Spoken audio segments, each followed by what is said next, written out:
Hello friends, welcome to part second of chapter Bhakti Sufi traditions.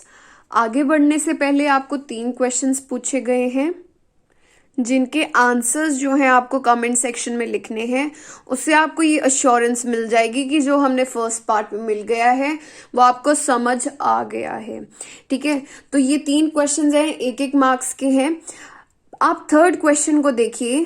The third question says how did Karaikal Ammaiyar become the greatest figure of Nayanar traditions.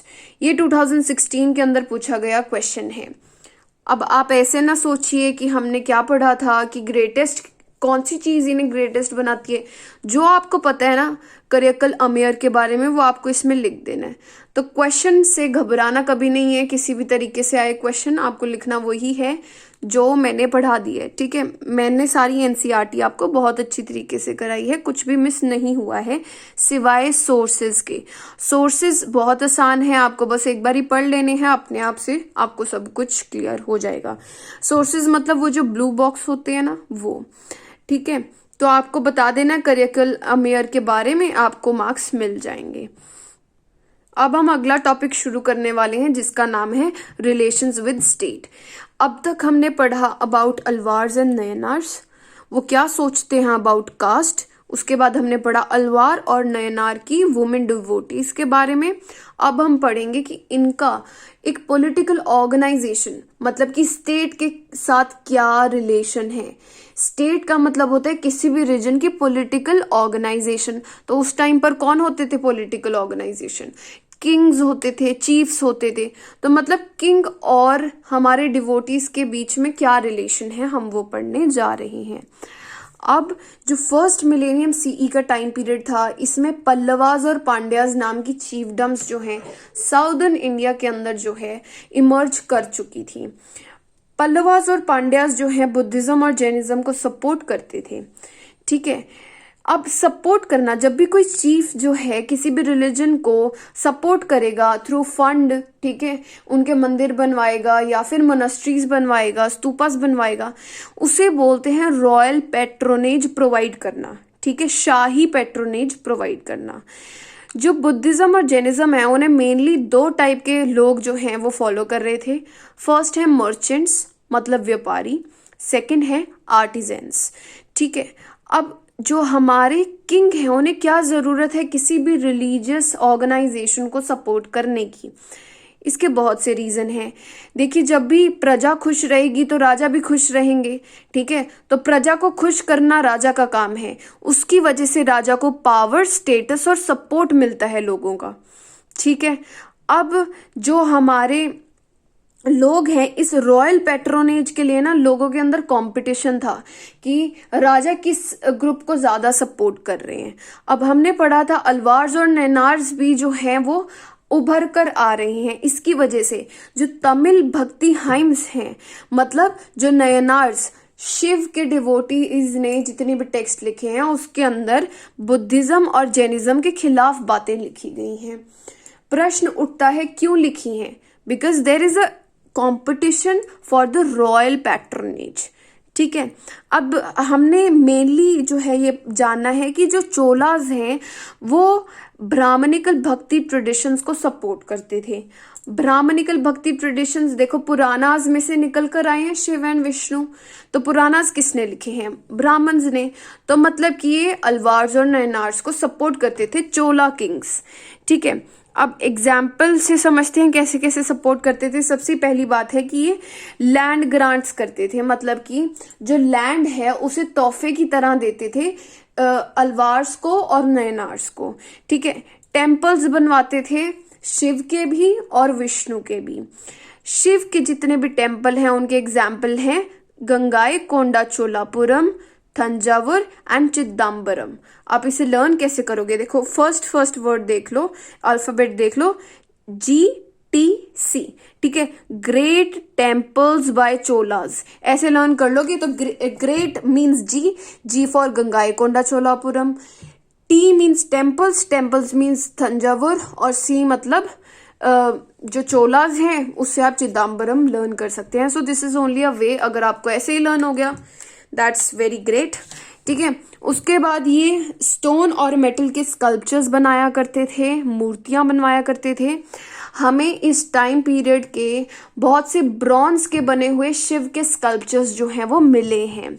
उसके बाद इन्होंने funding दी ताकि तेवाराम क्या है, तमिल शेवा hymns है, बहुत सारी कॉम्पोजिशंस को मिक्स करके ना एक तेवाराम नाम का टेक्स्ट बनाया गया है, जिसके अंदर शिव के बारे में जो है हाइम्स जैसे पोएम्स होती हैं छोटी छोटी, वो लिखी गई हैं। ठीक है, तो तेवाराम ये जो है गाने के लिए, सिंगिंग के लिए जो है इसके अंदर हाइम्स लिखी गई हैं।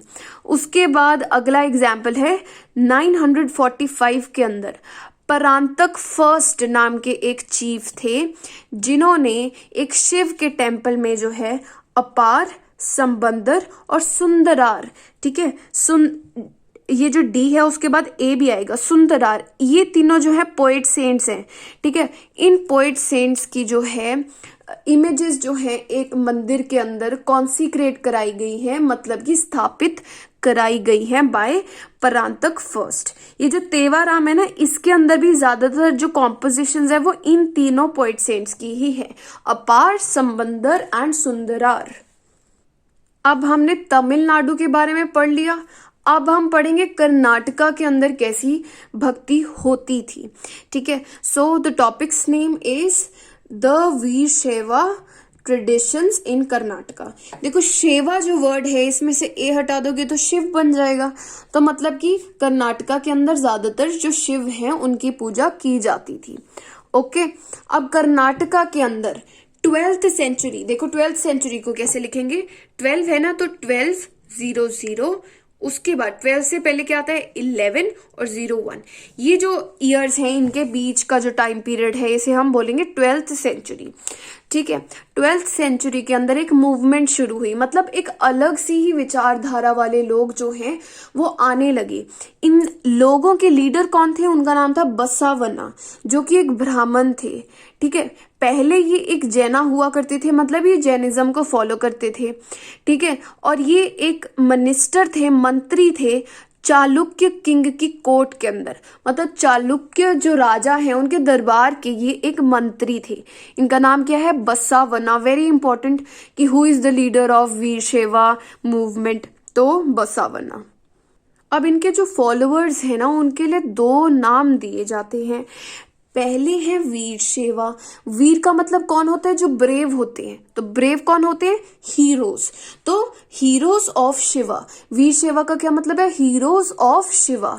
जो दूसरे फॉलोअर्स हैं, मतलब उनके लिए दूसरा नाम है लिंगायत्स। लिंगायत्स वो लोग हैं जो कि लिंग को पहनते हैं, मतलब वियरर्स ऑफ लिंगा। देखिए कैसे लिंग जो है वो एक प्रेजेंटेशन है शिव का। ठीक है, आप देखोगे ये जो लिंगायत्स हैं वो क्या करते हैं, एक सिल्वर केस लेते हैं, मतलब चांदी का एक छोटा सा केस लेते हैं, उसके अंदर एक छोटा सा लिंग जो है आप देख सकते हैं वो डालते हैं।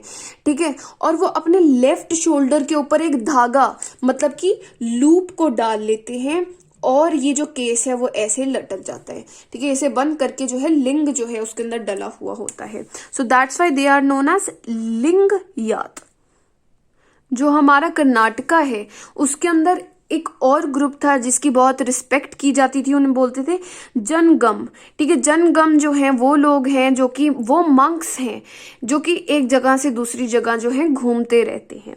ठीक है, अब हमें वीरशैवा ट्रेडिशन मीन्स परंपरा, इनके बारे में कहाँ से पता चलता है, what is the source, that is वचनास।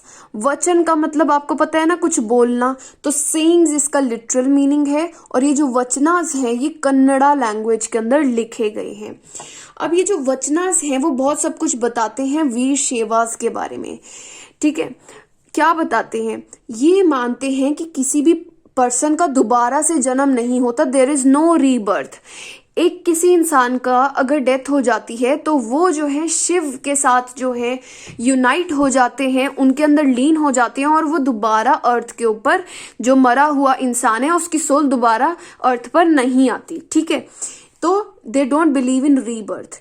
उसके बाद ये क्रिमेशन नहीं करते, मतलब बॉडी को जलाते नहीं है, चिता उनकी नहीं जलाते, परंतु ये जो है बॉडी को बरी कर देते हैं, मीन्स दबा देते हैं। ठीक है, उसके बाद ये वही जैसे हमारे अलवार्स और नैनार्स कास्ट के अगेंस्ट हैं, वैसे ही वीरशैवाज भी जो हैं वो कास्ट के अगेंस्ट हैं। ये कहते हैं जो पल्यूशन जिनको बोलते हो ना आप, पल्यूटेड कैटेगरीज हैं, जैसे हमने चंडालास के बारे में पढ़ा था इन 3rd चैप्टर, कि उन्हें जो है पल्यूटेड बीइंग्स माना जाता था। तो ये कहते थे ये बिल्कुल गलत है जो भी बोल रहे हैं। और कास्ट, ये कास्ट ऊपर ये कास्ट नीचे, ये भी बात करना जो है वो गलत है। और धर्म शास्त्र के अंदर कई ऐसी बातें कही गई हैं जो कि वीरशैवा जो है हमारे वो नहीं मानते। ठीक है, धर्म शास्त्र जो कि ब्राह्मण्स ने लिखे हैं उन चीजों को ये नहीं फॉलो करते। जैसे कि ये सपोर्ट करते हैं पोस्ट पर्बर्टी मैरिज को, मतलब एक पर्सन जब फुली डेवलप हो जाता है, मतलब 18 ईयर्स के बाद ही शादी होनी चाहिए, ये इनका मानना है। और ये मानते हैं कि जो विडोज हैं उनकी रीमैरिज होनी चाहिए। तो ये धर्मशास्त्रास के खिलाफ जो है वो आवाज खड़ी करते हैं। अब देखिए 4th टॉपिक आ गया है चैप्टर का, जिसका टाइटल है रिलीजियस फर्मेंट इन नॉर्थ इंडिया। साउथ इंडिया के कर्नाटका के बारे में पढ़ लिया, तमिलनाडु के बारे में पढ़ लिया, परंतु अब नॉर्थ इंडिया को भी तो पढ़ना है।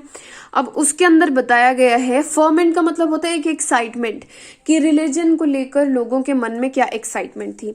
ठीक है, अब देखो जो साउथ इंडिया है और नॉर्थ इंडिया है, इसके अंदर सिमिलैरिटी है। ठीक है, मतलब शिव और विष्णु को मानते हैं, परंतु हमें 14th सेंचुरी तक जो है, मतलब हमें 14th सेंचुरी के पहले के समय के जो है उस टाइम की कोई भी कॉम्पोजिशन रिटर्न जो है हमें उसके एविडेंसेस नहीं मिलते। ये डिफरेंस है between the north India and the south India. ठीक है, तो कॉम्पोजिशन हमें 14th सेंचुरी के बाद मिली है। 14th सेंचुरी को कैसे लिखोगे, 14 लिखा 00 एंड 14 से पहले 13 01। सो ये जो ईयर्स हैं इसे बोलेंगे 14th सेंचुरी। ठीक है, अब हमारे नॉर्थ इंडिया में उस टाइम पीरियड के अंदर जो है वो राजपूत स्टेट्स थी जो कि ब्राह्मण्स को बहुत ज्यादा सपोर्ट करती थी। ठीक है, ब्राह्मण्स के खिलाफ कोई ज्यादा बोल नहीं सकता था, परंतु टाइम के साथ जो है चेंजेस आने शुरू हो जाती है।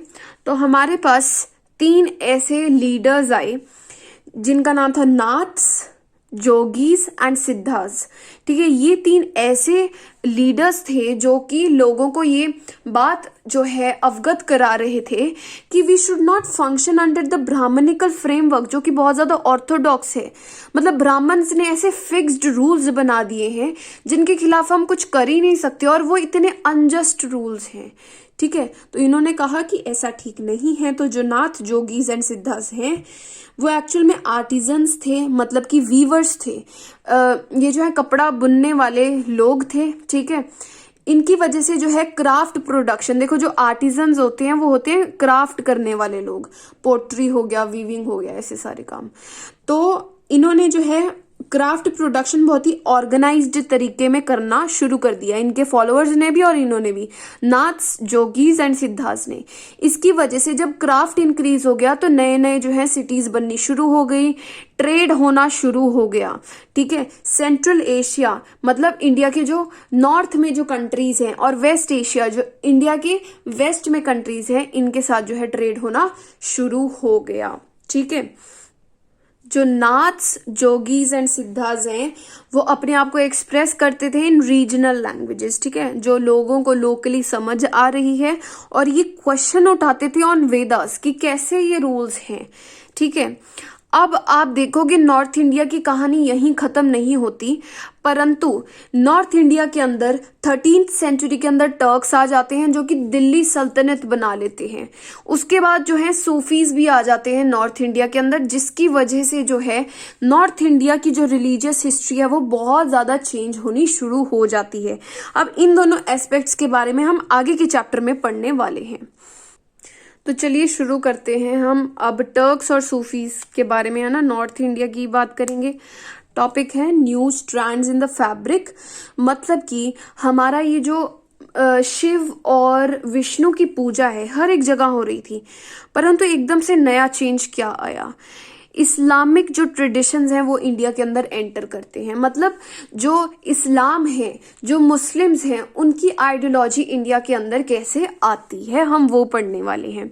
अब देखिए 7th सेंचुरी के अंदर क्या होता है, जो हमारा इंडिया है, देखो इस इंडिया का जो ये वाला पोर्शन है वो हमारा क्या हुआ, north western portion, central Asian, जो कि इस्लामिक वर्ल्ड के अंडर आना शुरू हो गए थे। मतलब जो इस्लामिक वर्ल्ड है, मतलब जो इस्लाम के रूल्स को, रिलीजन को अपना चुके हैं, ठीक है। जो सेंट्रल एशियंस हैं वो इंडिया के नॉर्थ वेस्टर्न साइड से जो है इंडिया के अंदर एंटर इन्होंने करना शुरू कर दिया इन 7th सेंचुरी। उसी टाइम पर जो हमारा इंडिया के ये जो हमारी वेस्टर्न कोस्ट है ना, इसके यहाँ से जो है अरब मर्चेंट्स भी आने शुरू हो गए। ये दोनों लोग जो हैं वो इस्लाम को मानते थे, ठीक है। तो मतलब इंडिया भी जो है वो इस्लामिक वर्ल्ड का हिस्सा बन गया था इन 7th सेंचुरी। देखो 7th सेंचुरी को कैसे लिखेंगे, 601 to 700, ठीक है। अब देखो सबसे पहले 2 वर्ड्स का मतलब समझते हैं। फर्स्ट है उलामा।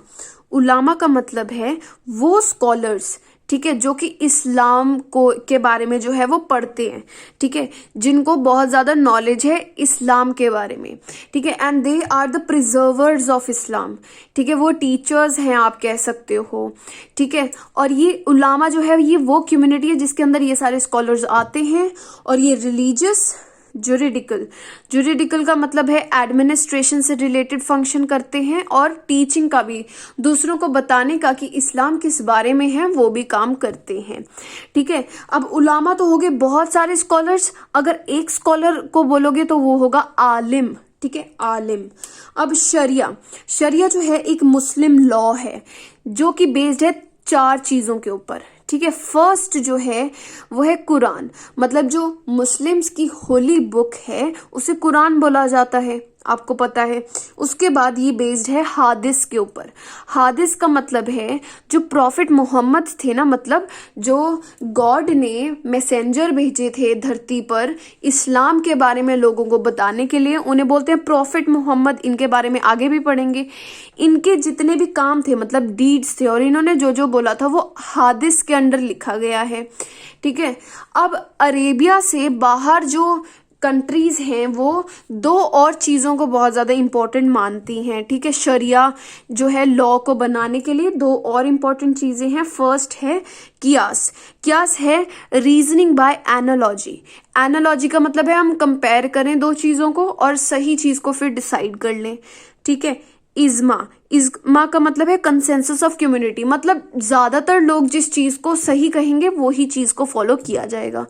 तो कुरान, हादिस, कियास और इज्मा जो है शरिया की बेस है, मतलब इनके अंदर जो लिखा गया है उसके अकॉर्डिंगली जो है लॉज बनाए गए हैं फॉर द मुस्लिम्स, जिसे शरिया बोला जाता है।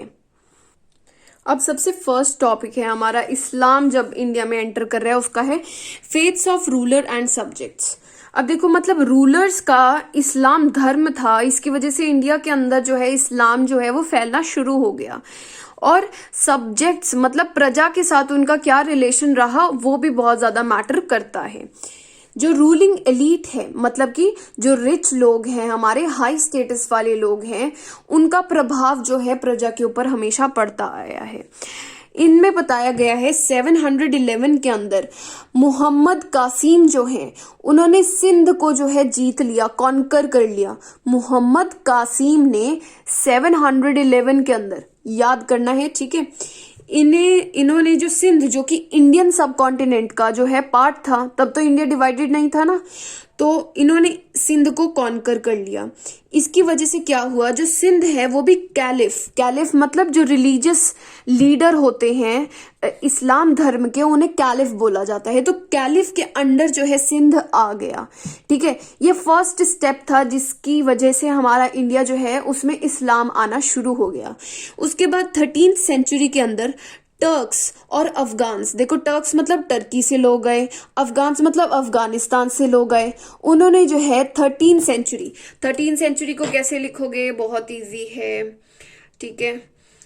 इस टाइम पीरियड के बीच में जो है इन्होंने दिल्ली को अपने अंडर ले आए और दिल्ली सल्तनत जो है उसकी एस्टैब्लिशमेंट कर दी 13th सेंचुरी के अंदर। साथ ही साथ साउथ इंडिया के अंदर भी जो है ऐसे सल्तनत बननी शुरू हो गई। तो एक डेक्कन एरिया जो कि साउथ इंडिया का एरिया है उसके अंदर भी सल्तनत बन गई। मतलब वहां पर भी जो इस्लाम को मानने वाले लोग हैं वो आ गए और वहां के राजा बन गए। उसके बाद सेम बात कंटिन्यू होती है 16th सेंचुरी के अंदर। अब 16th सेंचुरी क्या है आप कमेंट सेक्शन में बता दो, ठीक है। वो हमारी मुगल एम्पायर एस्टैब्लिश हो जाती है 16th सेंचुरी के अंदर, तो ये वहां पर भी फैल जाती है। तो ये जो हमारे रूलर्स हैं ना, ये काम करते थे अकॉर्डिंग टू द उलामा, मतलब स्कॉलर्स के अकॉर्डिंगली और शरिया के अकॉर्डिंगली, ठीक है। अब सब्जेक्ट्स के बारे में पढ़ते हैं। इन्होंने जो है जिम्मी नाम की एक कम्युनिटी बना दी जो कि मुस्लिम नहीं है, ठीक है, इस्लाम को नहीं मानते। जिम्मी का मतलब है प्रोटेक्टेड, वो लोग जो कि बचे हुए हैं, ठीक है। और ये जिम्मी वर्ड जो है वो आया है अरेबिक वर्ड जिम्मा से। जिम्मा का मतलब होता है प्रोटेक्शन, ठीक है। मतलब कि जो मुस्लिम रूलर्स हैं वो उन लोगों को प्रोटेक्ट करेंगे जो कि मुस्लिम धर्म को नहीं अपना रहे हैं, ठीक है। इसके लिए जो नॉन मुस्लिम्स हैं उन्हें एक टैक्स भरना पड़ेगा जिसे जिजिया बोलते हैं, ठीक है, जिजिया बोलते हैं। अब ये जो हमारे रूलिंग लोग हैं ना, इन्होंने बहुत अच्छे रिलेशंस बनाने की भी कोशिश करी with the non Muslim people. जैसे ये अकबर, औरंगजेब और दूसरे रूलर्स जो हैं वो लैंड ग्रांट्स देते थे और टैक्स को भी देने से मना कर देते थे कई रिलीजियस ग्रुप्स को, ठीक है। और हिंदू, जैन और क्रिश्चियन, जूइश, ज़ोरोएस्ट्रियन जो कि ये सारे धर्म हैं, इन सारे धर्मों के लीडर्स की बहुत ज़्यादा रिस्पेक्ट करते थे और उनके लिए भक्ति की फीलिंग भी रखते थे। तो आप देख सकते हैं इन्होंने ये फीलिंग क्यों रखी। मैंने अभी आपको बताया था कि अगर लोग राजा को सपोर्ट करते हैं तो राजा के लिए ही अच्छा होता है। तो आज के लिए इतना ही और आंसर्स देख लीजिए, ठीक है। तो आपको चैप्टर बहुत अच्छी तरीके से पेश किया गया है, बहुत इजी तरीके से बताया गया है। तो आप चैनल को सपोर्ट करिए, लाइक करिए, वीडियो को सब्सक्राइब करिए, अपने सारे फ्रेंड्स को, जूनियर्स को चैनल शेयर करिए। Thank you.